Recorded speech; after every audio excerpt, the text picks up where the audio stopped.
everyone, and welcome to my channel. And today we're going to be reading Harry Potter and the Philosopher's Stone by J.K. Rowling. And I am a huge fan of these books, which inspired me to do this series. And I will be reading the other books of Harry Potter, but I want to start with this. I think chapter 1 of Harry Potter.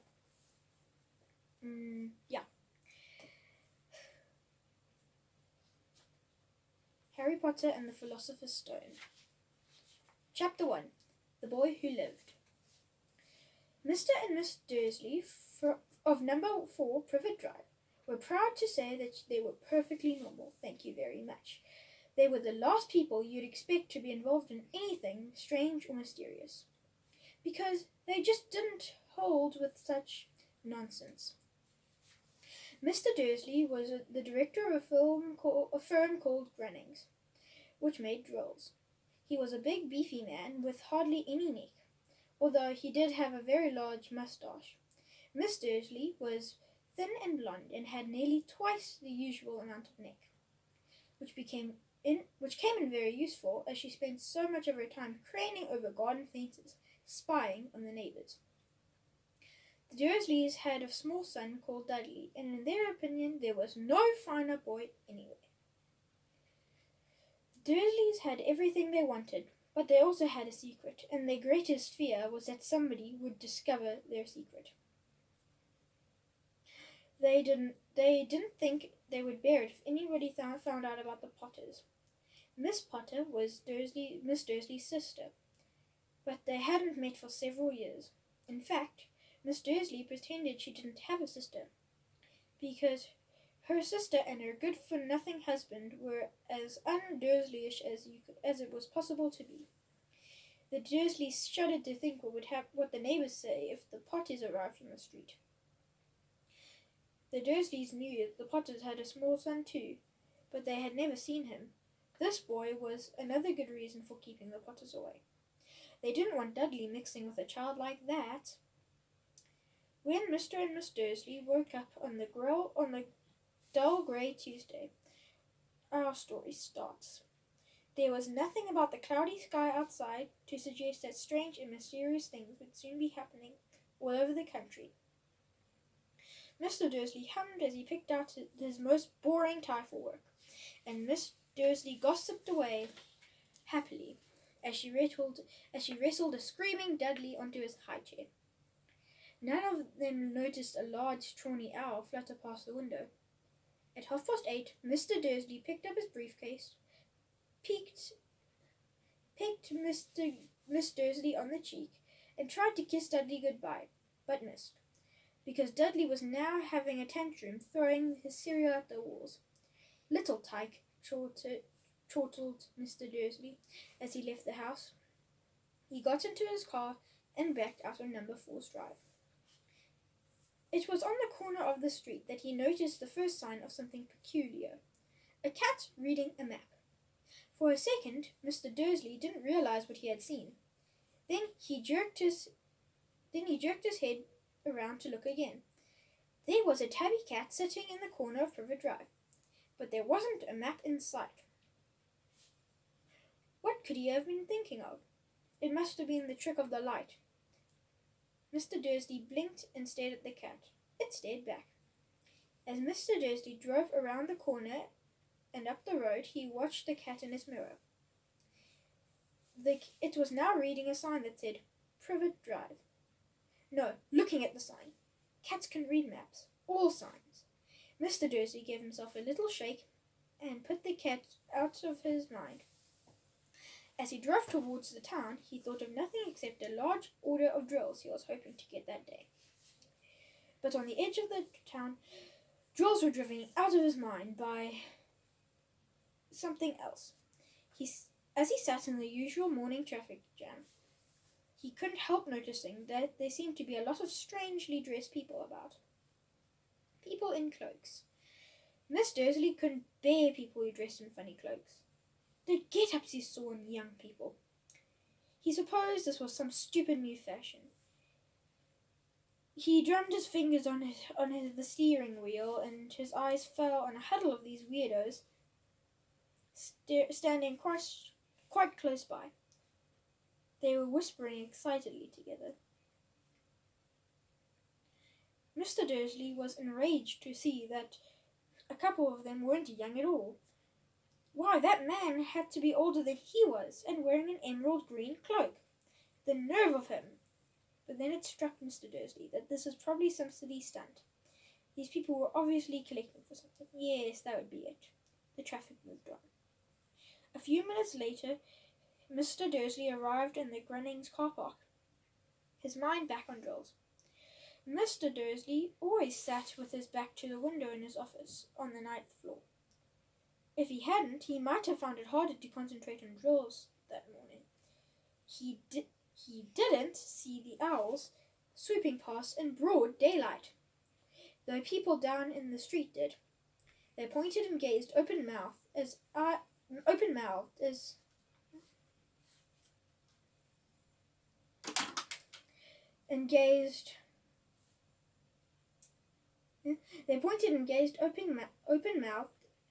after owl spread overhead. Most of them had never seen an owl, even at night time. Mr. Dursley, however, had a perfectly normal owl-free morning. He yelled at 5 different people, made several important telephone calls, and shouted a bit more. He was in a very good mood until lunch time, when he thought he'd stretch his legs and walk across the road to buy himself a bun from the baker's opposite. He'd forgotten all about the people in cloaks until he passed a group of them next to the baker's. He eyed them angrily as he passed. He didn't know why, but they made him uneasy. This lot were whispering excitedly too, and he couldn't see a single collecting tin. It was on his way back past them, clutching a large doughnut in a bag, that he caught a few words of what they were saying. "The Potters, that's what I heard. Yes, their son Harry." Mr. Dursley stopped dead. Fear flooded him. He looked back at the whisperers as if he wanted to say something to them, but he thought better of it. He dashed back across the road, hurried up to his office, snapped at his secretary not to disturb him, seized the telephone and had almost finished dialing his home number when he changed his mind. He put the receiver back down and stroked his moustache, thinking, no, he was being stupid. The Potter wasn't such an unusual name. He was sure there were lots of people called Potter who had a son called Harry. Come to think of it, he wasn't even sure his nephew was called Harry. He'd never even seen the boy. It might have been Harvey or Harold. There was no point worrying Miss Dursley. She always got upset at any mention of her sister. He didn't blame her. If he had a sister like that, but all the same, those people in cloaks. He found it a lot harder to concentrate on drills that afternoon.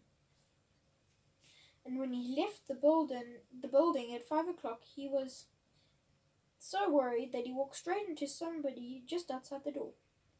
"Sorry," he grunted, as the tiny man stumbled and almost fell. It took a few seconds before Mr. Dursley realized the man was wearing a violet cloak. He did not seem at all upset about being almost knocked to the ground. On the contrary, his face split into a wide smile that made passers-by wide smile, and he said in a squeaky voice that made passers-by stare, "Don't worry, my dear sir, for nothing could upset me today. Rejoice, for you know who has gone at last. Even muggles like yourself should be celebrating this happy, happy day." And the old man hugged Mr. Dursley around the middle and walked off. Mr. Dursley stood rooted to the spot. He'd been hugged by a complete stranger. He also thought he had been called a muggle, whatever that was. He was rattled. He hurried to his car and set off home, hoping he was imagining things,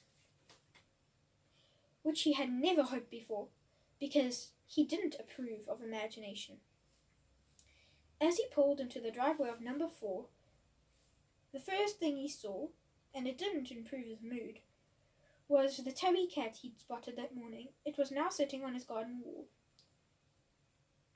He was sure that it was the same one. It had the same markings around its eyes. "Shoo!" said Mr. Dursley loudly. The cat didn't move. It just gave him a stern look. Was this normal cat behavior? Mr. Dursley wondered, trying to pull himself together. He let himself into the house. He was still determined not to mention anything to his wife. Miss Dursley had a nice normal day. She told him over dinner all about Miss Next Door's problems with her daughter and how Dudley learnt a new word, shan't. Mr. Dursley tried to act normally when Dudley had been put to bed. He went into the living room in time to watch the last report on evening news. And finally, bird watchers everywhere have reported that the nation's owls have been behaving very unusually today. Although owls normally hunt at night and are hardly ever seen in daylight. There have been sightings of hundreds of owls flying in every direction since sunrise. Experts are unable to explain why the owls have suddenly changed their sleeping pattern. The newsreader allowed himself a grin. Most mysterious. And now over to Jim MacGuffin with the weather. Any more showers of owls tonight, Jim? Well, Ted, said the weatherman, I don't know about that, but it's not only the owls that have been happening oddly today. Viewers as far apart as Kent, Yorkshire, and Dundee have been phoning in to tell me that instead of the rain I promised yesterday, they've had a downpour of shooting stars. Perhaps people have been celebrating bonfire night early. It's not until next week, folks, but I can promise a wet night. Mr. Dursley sat frozen in his armchair. Shooting stars all over Britain, owls flying by daylight, mysterious people in cloaks all over the place, and a whisper about the Potters. Miss Dudley came into the living room carrying 2 cups of tea. It was no good. He'd have to say something to her. He cleared his throat nervously. Petunia, dear, you haven't heard from your sister lately, have you? As he had expected, Miss Dursley looked shocked and angry. After all, they normally pretended she didn't have a sister. No, she said sharply. Why? Funny stuff on the news, Mr. Dursley mumbled. Owls, shooting stars, and there were lots of funny-looking people in town today. So? Snapped Miss Dursley. Well, I just thought maybe it had something to do with, her lot. Miss Dursley sipped her tea through pursed lips. Mr. Dursley wondered if he dared tell her he'd heard the name Potter. Then he decided he didn't dare. And instead, he said as casually as he could, their son, about Dursley's age, wouldn't he be? I suppose so, said Miss Dursley stiffly. What's his name again? Howard, is it? Harry. Nasty common name if you ask me. Oh, yes, said Mr. Dursley, his heart sinking horribly. Yes, I quite agree. He didn't say another word on the subject as they went upstairs to bed. While Mrs. Dursley was in the bathroom, Mr. Dursley crept to the bedroom window and peered down into the front garden. The cat was still there. It was staring down at Privet Drive through its as though it was waiting for something. Was he imagining things? Could all this have been something to do with the Potters? If it got out that they were related to a pair of, well, he didn't think he could bear it. The Dursleys got into bed. Mr. Dursley fell asleep quickly. Miss Dursley fell asleep quickly, but Mr. Dursley lay awake, turning it all over in his mind. His last comforting thought was, before he went to sleep, was that even if the Potters were involved, there was no reason for them to come near to him and Miss Dursley. The Potters knew very well that what he and Petunia thought about them and their kind. He could not see how he and Petunia could get mixed up in anything that might be going on. He yawned and turned over. It couldn't affect them. How very wrong he was. Mr. Dursley might have been drifting into an uneasy sleep, but the cat on the wall outside was showing no sign of sleepiness. It was sitting as still as a statue, its eyes fixed unblinkingly on the far corner of Privet Drive. It didn't so much as quiver when a car door slammed in the next street, nor when 2 hours swooped overhead. In fact, it was nearly midnight before the cat moved at all.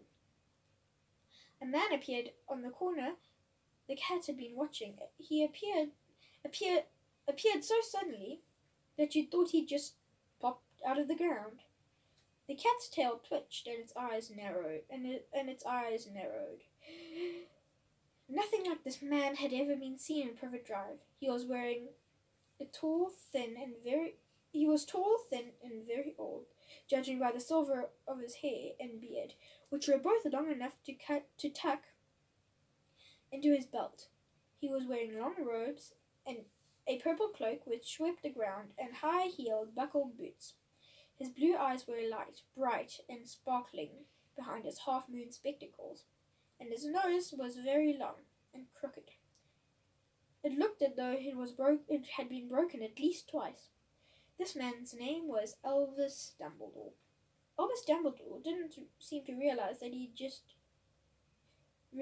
arrived in the street where everything from his names to his boots was unwelcome. He was busy rummaging in his cloak, looking for something. But he did seem to realize he was being watched, because he looked suddenly up at the cat, which was still staring at him from the other end of the street, and for some reason the sight of the cat seemed to amuse him. He chuckled and muttered, "I should have known." He found what he was looking for inside a pocket. It seemed to be a silver cigarette lighter. He flicked it open, held it up in the air and clicked it. The nearest street lamp went out with a little pop. He clicked it again. The next street lamp flickered into darkness. 12 times he clicked the putter outer, until the only lights left in the whole street were the 2 tiny pupils pinpricked in the distance, which were the eyes of the cat watching him. If anybody looked out their windows now, even the beady-eyed Miss Dursley, they wouldn't be able to see anything that was happening down on the pavement. Dumbledore slipped the putter outer back inside of his cloak and set off down the street towards number 4, where he sat down on the wall next to the cat. He didn't look at it, but after a moment he spoke to it. "Fancy seeing you here, Professor McGonagall." He turned to smile at the tabby, but it had gone. Instead, he was smiling at a rather severe-looking woman who was wearing square glasses, exactly the same shape of the markings the cat had around its eyes. She, too, was wearing a cloak, an emerald one. Her black hair was drawn into a tight bun. She looked distinctly ruffled. "How did you know it was me?" she asked. "My dear Professor, I've never seen a cat sit so stiffly." "You'd be stiff if you were sitting on a brick wall all day," said Professor McGonagall. "All day? When you could have been celebrating? I must have passed a dozen feasts and parties on my way here." "Oh, yes, everybody's celebrating, all right." Professor McGonagall sniffed angrily. "Oh, yes, everybody's celebrating, all right," she said impatiently. "You'd think they'd be more careful. But no. Even the muggles have noticed something's going on. It was on their news. She jerked her head at the Dursleys' dark living room window. I heard it. Flocks of owls shooting stars. Well, they're not completely stupid. They're bound to notice something. Shooting stars down in Kent. I bet there was Diglius Diggle. He'd never had much sense. Can't blame him, said Dumbledore gently. We've had precious little to celebrate for 11 years. I know that, said Professor McGonagall irritably, but that's no reason to lose our heads. People are being downright careless. Out on the street in broad daylight, not even dressed in muggle clothing, swapping rumours. She threw a sharp sideways glance at Dumbledore here. It was as though he was hoping he was going to tell her something, but he didn't. She went on. A fine thing it would be if, on the very day you-know-who seems to have disappeared at last, the muggles found out about us all. I suppose he really has gone, Dumbledore. It certainly seems so, said Dumbledore. We have much to be thankful for. Would you care for a sherbet lemon? Oh, what? A sherbet lemon. They're a kind of muggle sweet and rather fond of. No, thank you, said Professor McGonagall coldly, as though she didn't think this was the moment for sherbet lemons. As I say, even if you-know-who has gone, my dear Professor, a sensible person like yourself can call him by his name. All this you-know-who nonsense. For 11 years I've been trying to persuade people to call him by his proper name, Voldemort. Professor McGonagall flinched. But Dumbledore, who was unsticking 2 sherbet lemons, seemed not to notice. It gets so confusing if we keep saying you-know-who. It gets so confusing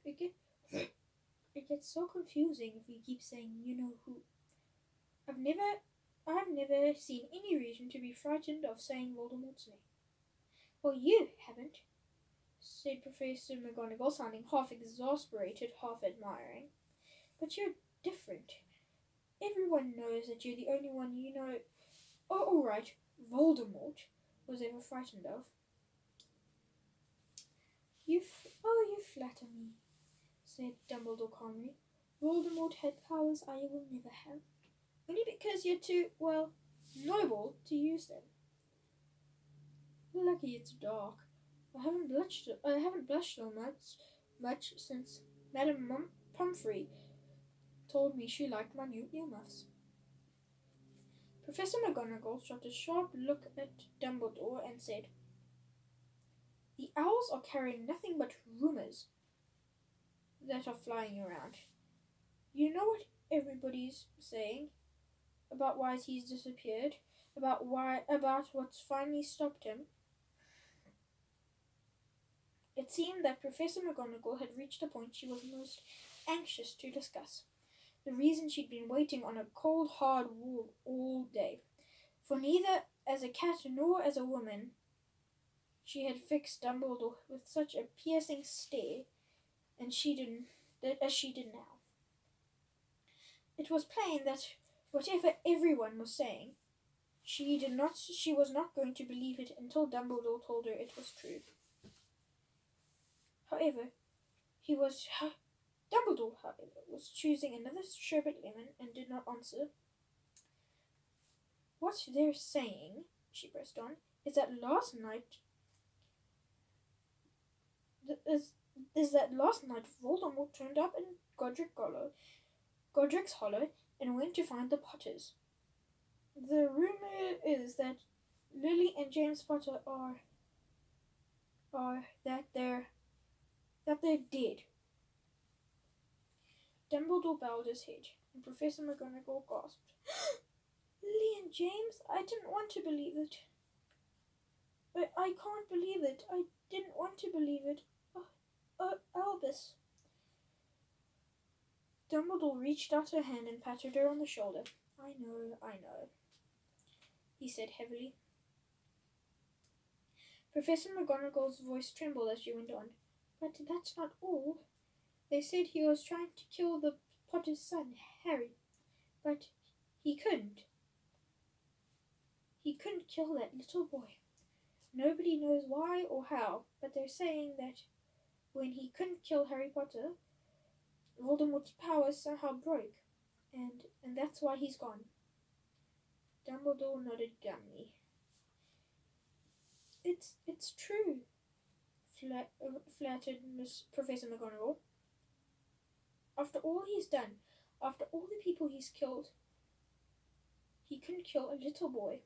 It's just outstanding. It's just astounding. Of all the things to stop him. But how in the name of heaven did Harry survive? We can only guess, said Dumbledore. We may never know. Professor McGonagall pulled out a lace handkerchief and dabbed at her eyes beneath her spectacles. Dumbledore gave a great sniff as he took a golden watch from his pocket and examined it. It was a very odd watch. It had 12 hands but no numbers. Instead, little planets were moving around the edge. It must have made sense to Dumbledore, though, because he put it back in his pocket.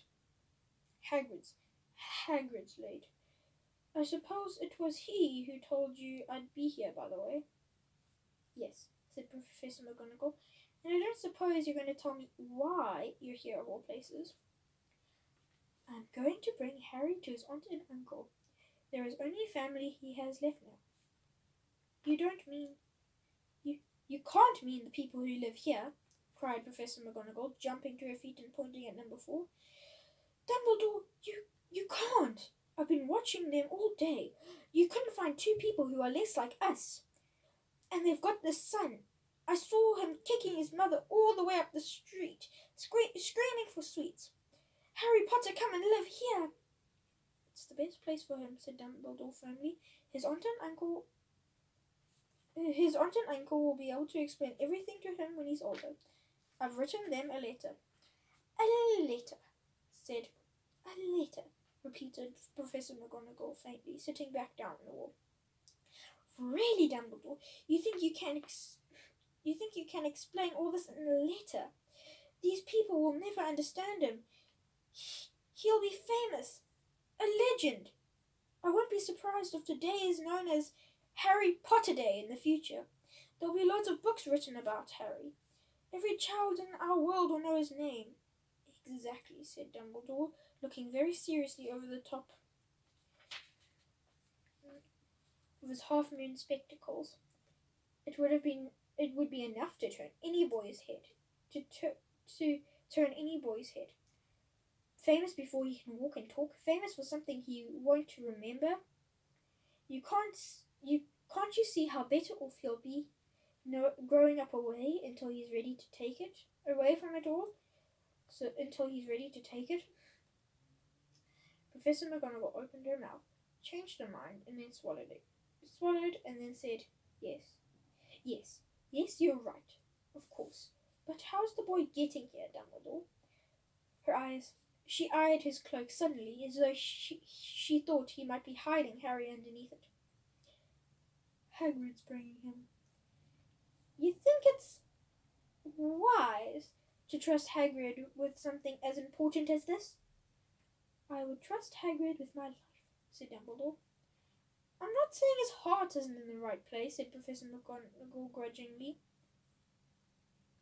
But you can't pretend he's not careless. He does tend to... What's that? A low rumbling sound had broken the silence around them. It grew steadily louder and louder as they looked up and down the street for some sign of a headlight. It swelled to a roar as they both looked up at the sky. A huge motorbike fell out of the air and landed on the road in front of them. If the motorbike was huge, it was nothing to the man sitting astride it. He was almost twice as tall as a normal man, nearly 5 times as wide. He looked simply too big to be allowed, and so wild. Long tangles of bushy hair, his beard almost hid his face, his hands the size of dustbin lids, and his feet in their leather boots were like baby dolphins. His vast muscular arms he In his vast muscular arms he was holding a bundle of blankets. Hagrid, said Dumbledore, sounding relieved. At last. Where did you get that motorbike? Borrowed it, Professor Dumbledore, sir, said the giant, climbing carefully off his motorbike as he spoke. Young Sirius Black lent it to me. I've got him, sir. No problems, were there? No, sir. The house was almost destroyed when I got him out, all right before the muggles started swarming around. He fell asleep when we was flying over Brazil. Dumbledore and Professor McGonagall bent forward over the bundle of blankets. Inside, just visible, was a baby boy, fast asleep under a tuft of jet black hair over his forehead. They could see a curiously shaped cut, like a bolt of light. Is that where? Whispered Professor McGonagall. Yes, said Dumbledore. You'll have that scar forever. You couldn't do anything about it, Dumbledore. Wait, couldn't you do anything about it, Dumbledore? Even if I could, I wouldn't. Scars can come in useful. I have one myself above my left knee, which is a perfect map of the London Underground. Well, give him here, Hagrid. We'd better get this over with. Dumbledore took Harry in his arms and turned towards the Dursleys' house. Could I say goodbye to him, sir? Asked Hagrid. He bent his great shaggy head over Harry and gave him what must have been a very scratchy, whiskery kiss. And then suddenly Hagrid let out a howl like a wounded dog. Shh! Hissed Professor McGonagall. You'll wake the muggles. Sorry, sobbed Hagrid, taking out a large spotted handkerchief and burying his face into it. But I can't stand it. Lily and James dead, and poor Harry off to live with muggles. Yes, it's all very sad, but get a grip on yourself, Hagrid, or we'll be